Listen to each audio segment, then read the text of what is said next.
Mukunda jewellers grand opening July 11న సోమాజిగూడలో first ever factory outlet. Namaste, welcome to Suman TV. నేను మీ సాయి. నిత్యం మనం రోజు వార్తలలో పేపర్లలో చదువుతున్నప్పుడు ఈ యొక్క ఆత్మహత్యలు అనేటువంటి అంశాన్ని చూస్తూనే ఉంటాం. రోజు ఏదో ఒక చోట ఆత్మహత్యలు జరుగుతున్నటువంటి సంఘటనలను మనం వింటూనే ఉంటాం. దేశవ్యాప్తంగా అయితే ఇంకా రోజుకి విపరీతమైనటువంటి ఆత్మహత్య కేసులను చూడాల్సి వస్తుంది. ఎందుకు ఈ ఆత్మహత్యలు ఇంతగా పెరిగిపోతున్నాయి, అసలు దేశవ్యాప్తంగా ఆత్మహత్యలు ఏ విధంగా ఇప్పుడు పెరిగాయనేటువంటి వార్తను ఒకసారి చూసేటువంటి ప్రయత్నం చేద్దాం. దానికి సంబంధించి సుప్రీంకోర్టు కూడా ఏమంటుందో చూద్దాం. ఆత్మహత్యల్లో భారతట. ఇటీవల ముంబైలో తండ్రి కొడుకుల ఆత్మహత్య సంఘటన అందరినీ దిగ్భ్రాంతికి గురి చేసింది. భారత్లో యువకులతో పాటు వృద్ధులు కూడా ఎదుర్కొంటున్న అతిపెద్ద సమస్య ఆత్మహత్య అని నిపుణులు ఆందోళన వ్యక్తం చేస్తున్నారు.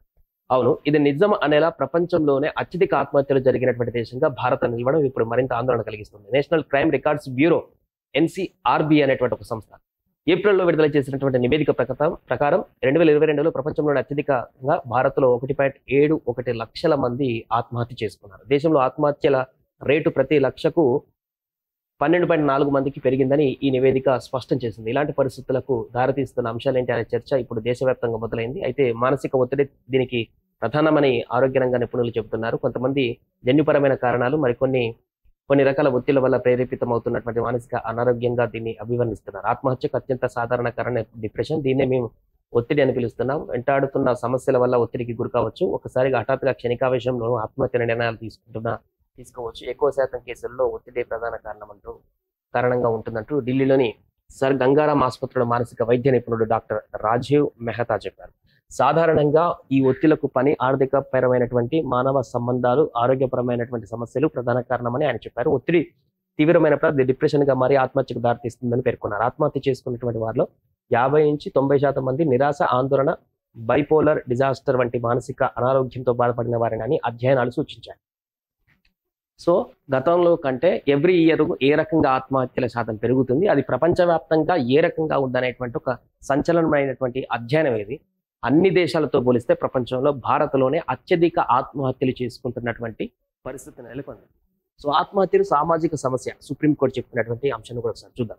భారత్లో ఆత్మహత్యలు పెరగడానికి సుప్రీంకోర్టు సామాజిక సమస్యగా అభివర్ణించింది. ఆత్మహత్యలను నివారించడానికి ప్రజారోగ్య కార్యక్రమాన్ని సమర్థంగా అమలు చేయాలని కోరుతూ దాఖలైన పిలుపైన అత్యున్నత ధర్మాసనం గురువారం స్పందించింది.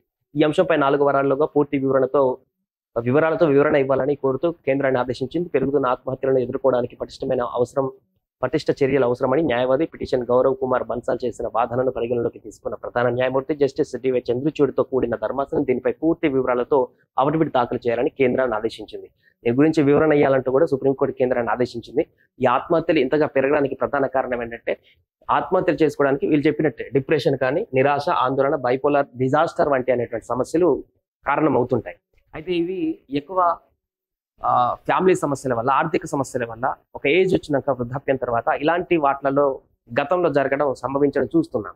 బట్ ఇప్పుడు ఇంత వేగంగా పెరగడానికి గల కారణాలు ఏంటంటే, ఎలాంటి జీవితం మీద ఇంకా పూర్తి స్థాయిలో ఒక అవగాహన రానటువంటి, మెచ్యూరిటీ లెవెల్ లేనటువంటి, ఇంకా చెప్పాలంటే జీవితం ఇంకా సగం కూడా అనుభవించినటువంటి యంగేజ్కి సంబంధించినటువంటి టీనేజర్స్ కూడా ఆత్మహత్యలకు పాల్పడడం అనేది ఈ రేటింగ్ ఇంత పెరగడానికి కారణంగా మనం చెప్పుకోవచ్చు.